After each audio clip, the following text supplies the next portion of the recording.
राधे राधे भक्तों भक्तों, अगर आपके घर में भी आपकी माताएं बहनें सुबह जल्दी उठकर खाना बनाती हैं तो ये बात आपके लिए बहुत जरूरी है। ये ज्ञान सिर्फ पढ़े लिखे लोगों के लिए नहीं बल्कि हर उस व्यक्ति के लिए है जो अपने घर में सुख समृद्धि चाहता है। कहा जाता है कि जिस घर में महिलाएं खुश और प्रसन्न रहती हैं वहां माता लक्ष्मी का वास होता है। माँ लक्ष्मी खुद कहती हैं कि स्त्री सिर्फ घर की शोभा नहीं बल्कि घर की लक्ष्मी होती है। जहां स्त्री की इज्जत होती है, जहां वह सुबह उठकर घर गृहस्थी संभालती है, वहां कभी गरीबी टिक नहीं सकती। भक्तों, आज मैं आपको एक ऐसी सच्ची और बहुत ही गहरी सीख देने वाली कथा सुनाने जा रहा हूं जिसे स्वयं माता लक्ष्मी ने बताया था। ये कहानी हर गृहस्थ के लिए बहुत जरूरी है क्योंकि इसमें बताया गया है कि किन कारणों से माँ लक्ष्मी किसी घर में रहती हैं और किन वजहों से वो घर छोड़ देती हैं। एक समय की बात है, देवर्षि नारद जी आकाश मार्ग से यात्रा कर रहे थे। चलते चलते उन्होंने देखा कि एक गरीब आदमी खेत में जमीन पर बैठा जोर जोर से रो रहा है। उसका दुख देखकर नारद जी का हृदय पसीज गया। वो सोचने लगे, ये बेचारा कितना परेशान है, इसकी मदद करना तो मेरा कर्तव्य है। नारद जी धीरे धीरे उस आदमी के पास गए। वह व्यक्ति सिर पकड़कर रो रहा था और अपनी बर्बाद फसल को देख रहा था। नारद जी उसके सामने प्रकट हुए और बोले, हे पुत्र, तुम इतनी करुणा से क्यों रो रहे हो? तुम्हारी पीड़ा क्या है? उस आदमी ने जब आंखें खोली तो चौंक गया। उसने देखा कि सामने स्वयं देवर्षि नारद खड़े हैं। वह तुरंत उनके चरणों में गिर गया और रोते हुए बोला, हे प्रभु, मेरे दुख की कोई सीमा नहीं है। पिछले महीने मेरी पत्नी का देहांत हो गया। मेरी एक छोटी बेटी है जो किसी तरह मेरे लिए खाना बनाती है। जब से मेरी पत्नी चली गई मेरे घर की हालत खराब होती जा रही है। खेत बर्बाद हो गया, पैसा खत्म हो गया, जानवरों ने सारी फसल नष्ट कर दी। ऐसा लगता है जैसे माँ लक्ष्मी ने मेरा घर ही छोड़ दिया है। मैं अब बिल्कुल अकेला हो गया हूँ। ये सुनकर नारद जी बहुत दुखी हुए। उन्होंने सोचा इस बेचारे का दुख दूर करना ही होगा। नारद जी बोले, हे पुत्र, चिंता मत करो, मैं तुम्हारी समस्या का समाधान लेकर अवश्य लौटूंगा।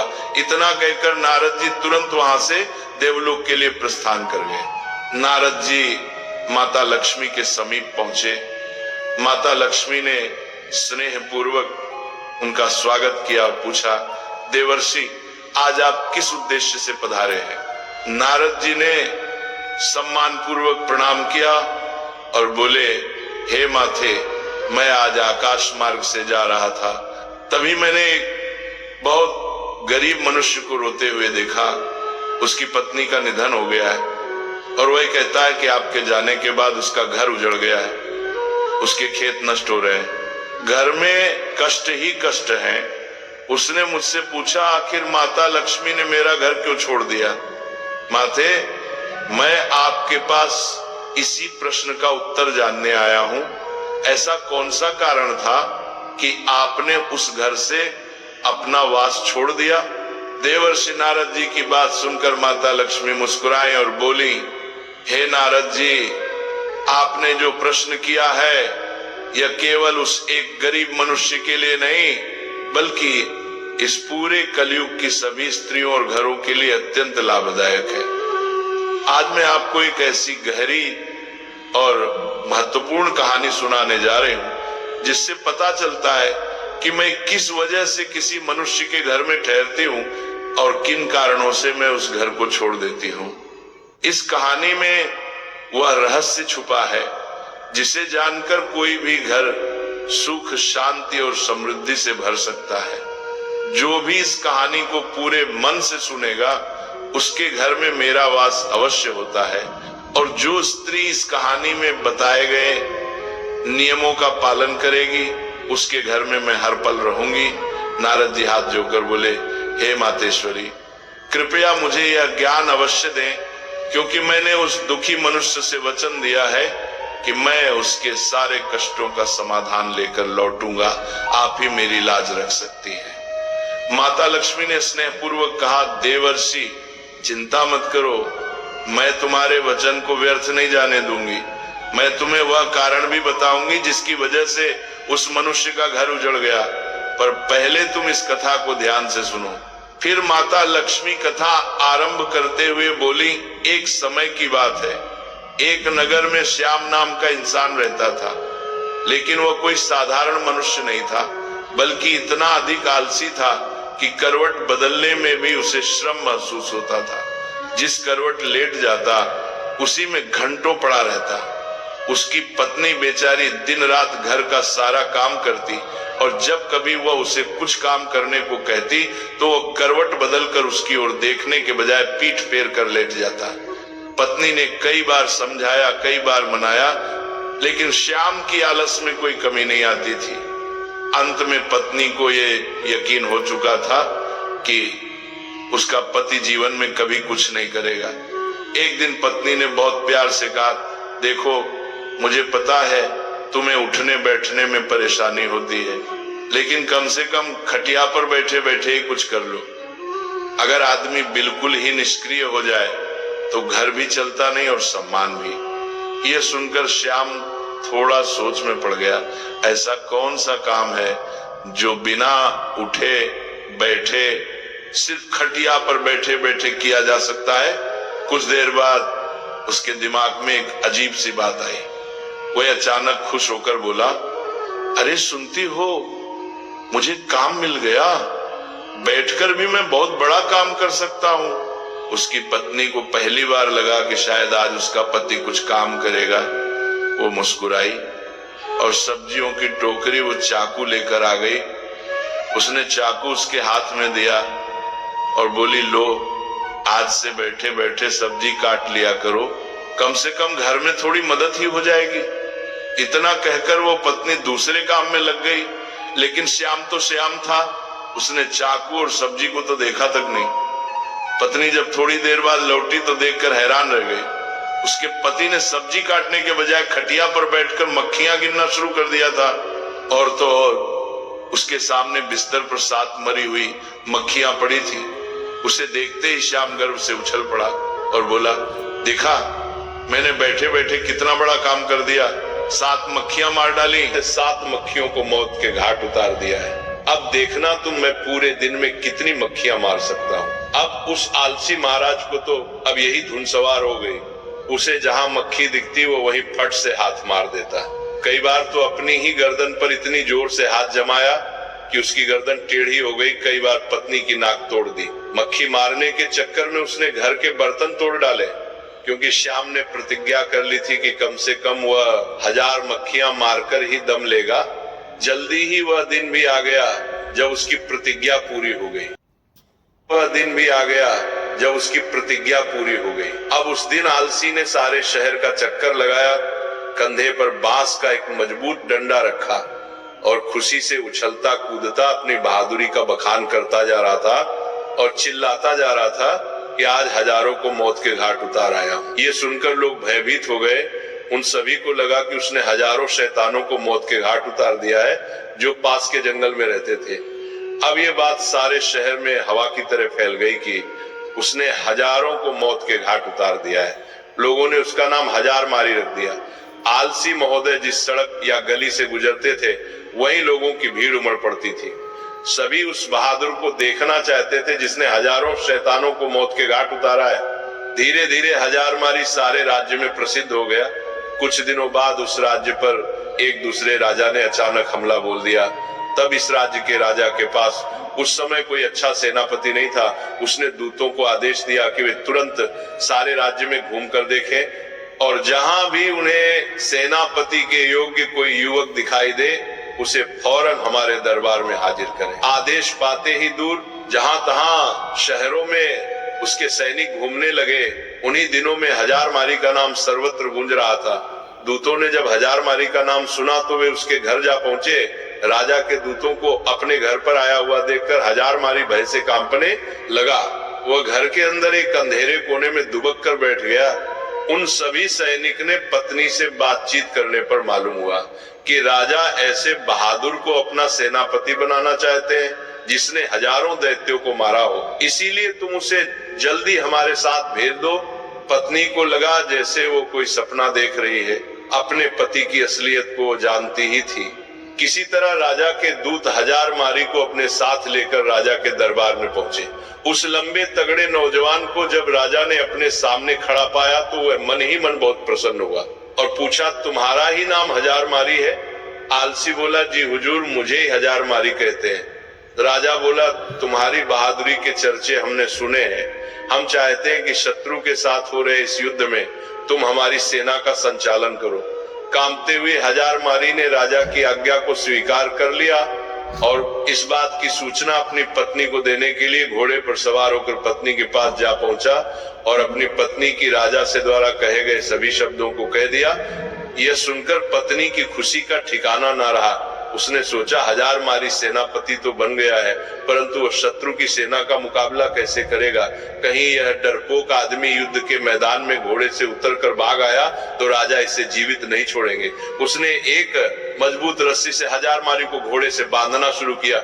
हजारमारी ने पूछा, ये क्या कर रहे हो?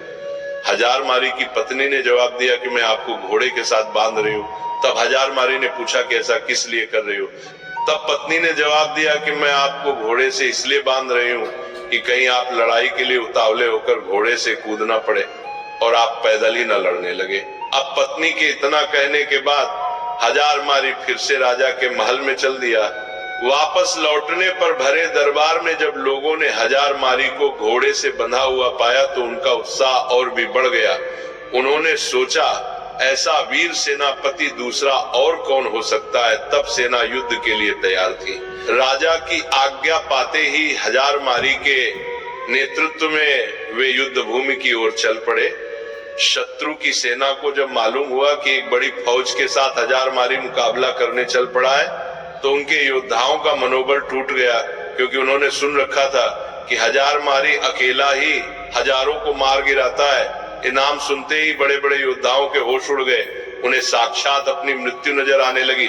उधर हजारमारी की सेना का उत्साह आसमान को छू रहा था। मैदान में पहुंचते ही वे शत्रु की सेना पर टूट पड़े। दोनों सेनाओं के बीच घमासान युद्ध होते देख हजारमारी अपने घोड़े के साथ एक घने जंगल में जाकर छिप गया, किंतु उसकी सेना ने शत्रुओं को दम न लेने दिया। वो शत्रु का मुकाबला करती हुई उसे खदेड़ ले गई और अपने राज्य से निकाल बाहर कर दिया। शत्रु पर विजय पाने के बाद अपने सेनापति की जय जयकार करते हुए जब सैनिक वापस लौटने लगे तो हजारमारी भी जंगल से निकलकर उनके बीच में शामिल हो गया। वापस लौटने के बाद नगर में धूमधाम से विजय उत्सव मनाया गया। हजारमारी की वीरता पर राजा प्रसन्न हो उठे। उन्होंने हजारमारी के पास जाकर कहा कि मेरे बहादुर सेनापति, हमें तुम पर गर्व है।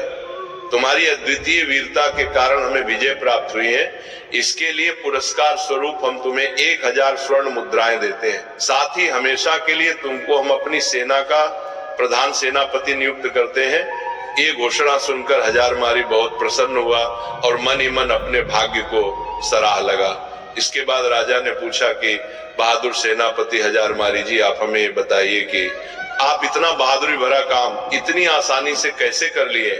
तब हजारमारी ने बड़े ही गर्व के साथ जवाब देते हुए कहा कि हे राजन, ये जो कुछ भी हुआ है ये सब मेरी समझदार और बहादुर पत्नी की वजह से हुआ है। इसमें एक बहुत ही गुप्त राज छिपा हुआ है जिसे मैं आपको अकेले में राजमहल से बाहर अपने घर पर ही बताना चाहूंगा। राजा ने पूछा कि सेनापति हजारमारी, ये बताओ कि तुम यहाँ वो गुप्त बात क्यों नहीं बता सकते हो? तो उसने कहा, यही तो मेरी सफलता का राज है जिसे मैं सबके सामने नहीं बता सकता। आपको मेरे साथ बाहर मेरे घर चलना पड़ेगा। राजा ने कहा, ठीक है, मैं तुम्हारे साथ राजमहल से बाहर तुम्हारे घर जाने के लिए तैयार हूँ। तब राजा और सेनापति दोनों एक साथ राजमहल से सेनापति हजारमारी, जिसका नाम कभी श्याम था, उसके घर गए। जब वो घर पहुंचे तो उन्होंने देखा कि सेनापति हजारमारी की पत्नी अपने घर में बैठी बड़ी बेसब्री से अपने पति का इंतजार कर रही थी। जैसे ही हजारमारी की पत्नी ने सुबह सुबह अपने पति और राजा साहब को अपने घर पर आया हुआ देखा, वो तुरंत उठी और राजा साहब के सम्मान के लिए उपयुक्त व्यवस्था करने में जुट गई। फिर राजा का बड़े ही सम्मान के साथ स्वागत सत्कार किया और वो खाना तो बना ही चुकी थी। तभी उसने राजा साहब को खाने के लिए भी चौकी सजा दी और राजा साहब को सुबह सुबह ही अच्छा अच्छा खाना खिला दिया। अब हजारमारी बोला, हे महाराज, अब तो आपने देख ही लिया होगा और समझ भी गए राज क्या है।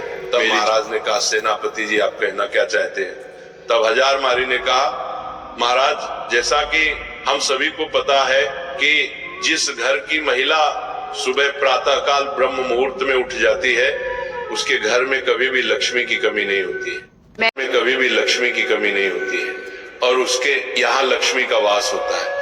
और वही जिस घर की महिला सुबह सुबह जल्दी खाना नहीं बनाती है, उस घर की कभी तरक्की नहीं होती है। अब हजारमारी आगे कहता है, राजा साहब हम सभी लोग ये जानते हैं कि जिस घर में सुबह जल्द खाना बन जाएगा तो उस घर की तरक्की कुछ ऐसे होती है, सुबह जल्दी खाना बनेगा तो घर के बच्चे जल्दी स्कूल के लिए भी चले जाएंगे, और यदि कोई व्यक्ति कहीं काम करता है या फिर किसी को कोई जरूरी काम है तो वह घर से कभी भी खाली पेट नहीं जाएगा, वह कहीं भी खाना खाने के बाद जा सकता है और अपना पूरा काम पूरी लगन और मन से कर सकता है। तो सुबह सुबह जो भी स्त्री जल्दी खाना बना लेती है उसके घर में तरक्की होना बिल्कुल तय है। हजारमारी ने फिर राजा साहब से जो भी उसके जीवन में अपनी पत्नी के प्रति सहायता की बातें जितनी भी थी और वह युद्ध में किस प्रकार से जीता था, ये सब राजा साहब को बता देता है। तब राजा साहब ये सब जानने के बाद कहते हैं, आपने बिल्कुल सही कहा सेनापति जी, जिस घर की महिला सुबह जल्दी ब्रह्म मुहूर्त में उठकर सारे घर के कार्य कर लेती है और सुबह जल्दी खाना बना लेती, उस घर की तरक्की तो बिल्कुल तय है। उसके बाद राजा साहब ने हजारमारी की पत्नी को ढेर सारी असरफियां और जवाहरात से सम्मानित किया। अब माता लक्ष्मी जी कहती हैं, देवर्षि नारद जी अब तो आपको अच्छी तरह से समझ में आ गया होगा कि किसी भी घर की तरक्की के लिए महिला का योगदान सर्वोपरि होता है, और कहते हैं ना कि किसी भी कामयाब व्यक्ति के पीछे किसी महिला का हाथ जरूर होता है, और घर की महिला यदि चाहे तो घर को स्वर्ग बना सकती है और चाहे तो नर्क। हे देवर्षि नारद जी, अब मैं तुम्हें बताती हूँ कि उस मनुष्य के घर पर गरीबी क्यों पसरी हुई है और मैंने उसके के घर से प्रस्थान क्यों किया है। क्योंकि उस मनुष्य की पत्नी के मरने के बाद उसकी पुत्री समय पर कोई कार्य नहीं करती है। वो सुबह 8 बजे उठती है और 10 बजे तक खाना बनाया करती है, न कोई पूजा पाठ करती है, ना ही धर्म से चलती थी। वो अपने मासिक धर्म के दौरान भी खाना बनाती थी, इसीलिए ही मैंने उस मनुष्य के घर को छोड़ दिया था। इस वजह से ही वह मनुष्य अब गरीब है। अब देवर्षि नारद जी माता लक्ष्मी की इतनी बात सुनने के बाद कहते हैं, हे माते, आपका मुझे इस कथा के माध्यम से और उस मनुष्य के जीवन के बारे में निष्कर्ष प्रदान करने के लिए आपका धन्यवाद। अब मैं उस मनुष्य